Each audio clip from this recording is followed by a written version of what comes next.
الحمد لله الذي أوجب علينا تقواه. أشهد أن لا إله إلا الله وحده لا شريك له الملك القدوس السلام. وأشهد أن محمدا عبده ورسوله الذي لا رسول ولا نبي بعده. والصلاة والسلام على رسول الله الذي يكون فردوس مأواه. أشهد أن لا إله إلا الله وحده لا شريك له وأشهد أن محمدا عبده ورسوله الذي لا رسول ولا نبي بعده. اللهم صل وسلم وبارك على محمد وعلى آله وأصحابه والتابعين أجمعين. أما بعد، فيا عباد الله اتقوا الله ما استطعتم وسارعوا إلى مغفرة رب العالمين. أما بعد، فيا عباد الله اتقوا الله حق تقاته ولا تموتن إلا وأنتم مسلمون. وقال تعالى: ومن يتق الله يجعل له مخرجا ويرزقه من حيث لا يحتسب. Al-ayah. Shadaqallahul Azim. Saudara-saudaraku kaum muslimin, hamba Allah rahimakumullah. Di dalam satu kesempatan di majelis yang mulia, majelis yang penuh barakah dan ampunan Allah Subhanahu wa taala, mari kita meningkatkan ketakwaan kita pada Allah Subhanahu wa taala di mana saja kita berada dan dalam segala kondisi apapun juga. Saudara-saudaraku kaum muslimin, hamba Allah rahimakumullah.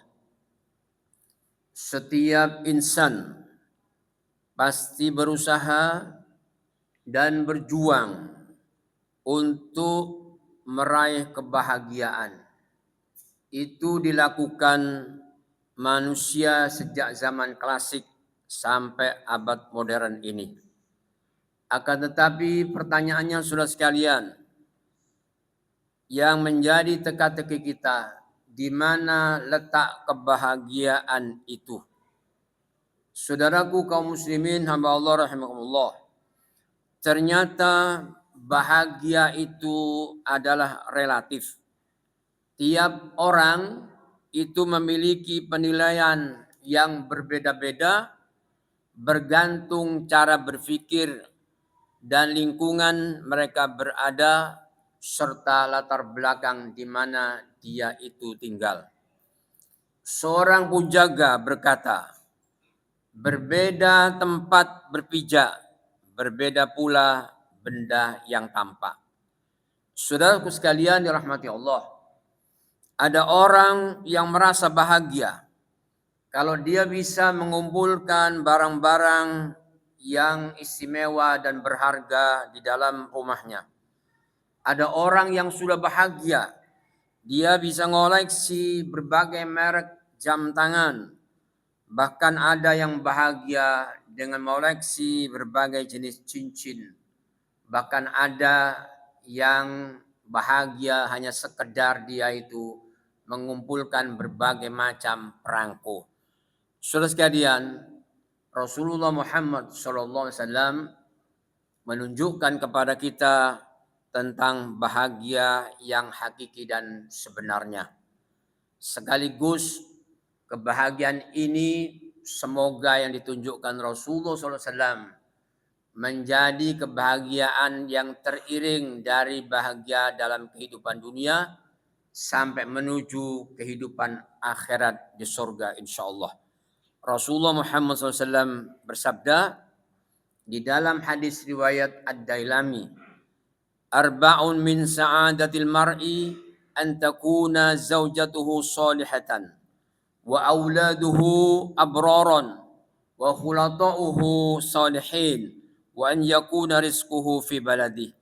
Kata Nabi SAW, ada 4 kebahagiaan bagi manusia. Pertama, bila dia memiliki pasangan hidup yang soleh dan solihah. Yang kedua adalah wa auladuhu abraron, anak cucunya termasuk anak-anak yang taat dan berbakti. Yang ketiga wa khulatauhu shalihin, bi'ah milieu tempat mereka tinggal itu bersama orang-orang yang soleh. Yang keempat kata Nabi wa yakuna rizqu fi baladih, rizkinya itu berada di negerinya sendiri. Maksudnya kata ulama, oleh Allah diberikan rizki yang mudah didapat, bahkan rizki yang dia tidak mencari, tetapi rizki itu adalah mengejar dan mencari diri seseorang itu. Saudara sekalian rahmati Allah Subhanahu wa taala. Kata Nabi, memiliki pasangan hidup yang soleh dan solihah. Kalau seorang laki-laki memiliki istri yang solihah, dan ini adalah perhiasan hidup dalam kehidupan dunia, orang akan bahagia. Semoga kelak bila berlanjut dia seakidah, orang-orang yang beramal soleh, tentu saudara sekalian yang dirahmati Allah Subhanahu wa taala, akan dibawa pada kehidupan surga, di mana seorang istri ini patuh setia dan menjaga amanah kepercayaan dari seorang suaminya. Sampai kata Nabi SAW, di dalam hadis disebutkan bahwa surganya kaum wanita itu sangat mudah. Ayyumam ra'atin matat wa zawjuha anha radin. Mana saja kaum perempuan apabila dia meninggal dan suaminya itu ridha karena khidmat kepadanya saat dia hidup di dunia, maka dia gampang masuk surga. Juga Rasulullah berkata, idza shallat al-mar'atu khamsaha, bila seorang wanita atau seorang istri itu sholat 5 waktu, Nabi tidak menyebut sholat-sholat yang lain, dia sholat 5 waktu. Wa shamat syahroha, dan puasa Ramadan, Nabi tidak menyebut puasa yang lain yaitu puasa-puasa sunnah. Wa ata'at zaujaha, dan dia taat kepada suaminya, serta dia wa ahsanat farjaha, serta dia itu menjaga kemaluan dan kehormatannya, maka dia itu diseru masuk surga dari pintu mana saja yang mereka kehendaki. Kemudian sekalian, yang kedua adalah anak-anak yang berbakti. Anak-anak yang berbakti ini disebut oleh Allah sebagai duriyah keturunan yang dia itu menyenangkan dipandang mata dan menyenangkan pula bahagia di hati. Saudara sekalian, masalah anak-anak dan keturunan kita ini, saudara sekalian, adalah masalah hari ini dan masalah hari esok.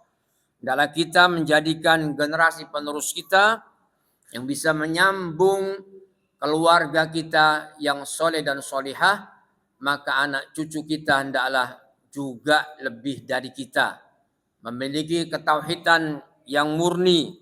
Dan saudara rahmati Allah Subhanahu wa taala, sehingga anak-anak ini tercetak menjadi anak-anak dan generasi yang paham terhadap Islam, bahkan bisa membela agama Allah Subhanahu wa taala. Bukan sekedar anak-anak biologis, tapi adalah anak-anak teologis.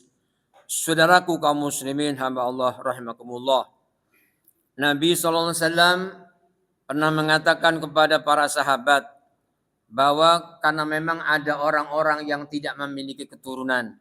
Lalu kata Nabi SAW, ma ta'udduna ar-ruqub, tahukah kalian orang yang mandul itu?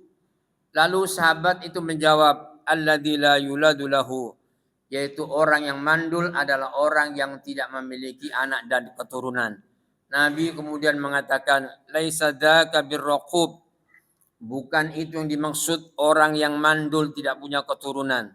Tapi kata Nabi, walakinnar rajula alladzi lam yuqaddim min waladihi syai'an, yaitu orang yang mandul adalah justru dia memiliki anak keturunan yang banyak, tetapi satu pun tidak ada yang memiliki manfaat untuk dunia dan akhirat serta untuk agama Allah Subhanahu wa taala. Dia tidak memiliki manfaat untuk aset kehidupan dunia dan kehidupan akhirat. Ini yang disebut oleh ulama adalah anak sekedar biologis saja, bukan anak yaitu anak teologis. Bahagialah kita saudara sekalian bila kita memiliki anak keturunan yang soleh dan solehah, taat pada Allah dan Rasulnya, serta juga berbakti kepada kedua orang tuanya. Saudaraku kaum muslimin hamba Allah rahimakumullah. Kemudian kata Nabi SAW, bahagia yang ketiga adalah mereka itu hidup wa khulata'uhu salihin. Bi'ah lingkungan tempat mereka berada bersama orang-orang yang soleh dan orang-orang yang jujur. Karena memang Allah memerintahkan kepada kita supaya kita tetap lurus akidah kita. Tetap sesuai dengan sunnah Nabi SAW. Hendaklah kita bersama orang-orang yang benar. Kata Allah di dalam surah At-Taubah 119, ya ayyuhalladzina amanu, kata Allah, wahai orang-orang beriman, ittaqullah, takwalah pada Allah, wa kunu ma'as shodiqin, adalah kalian itu bersama orang-orang yang benar dan orang-orang yang lurus. Karena saudara sekalian, lingkungan tempat kita berada, bila bersama orang-orang yang soleh, maka kita akan tetap terjaga akidah kita yang lurus dan kita tetap mengikuti mereka, orang-orang yang benar dan orang-orang yang jujur dan lurus. Karena kata Nabi SAW, ar-rajulu ala dini khalilih, seorang itu mengikuti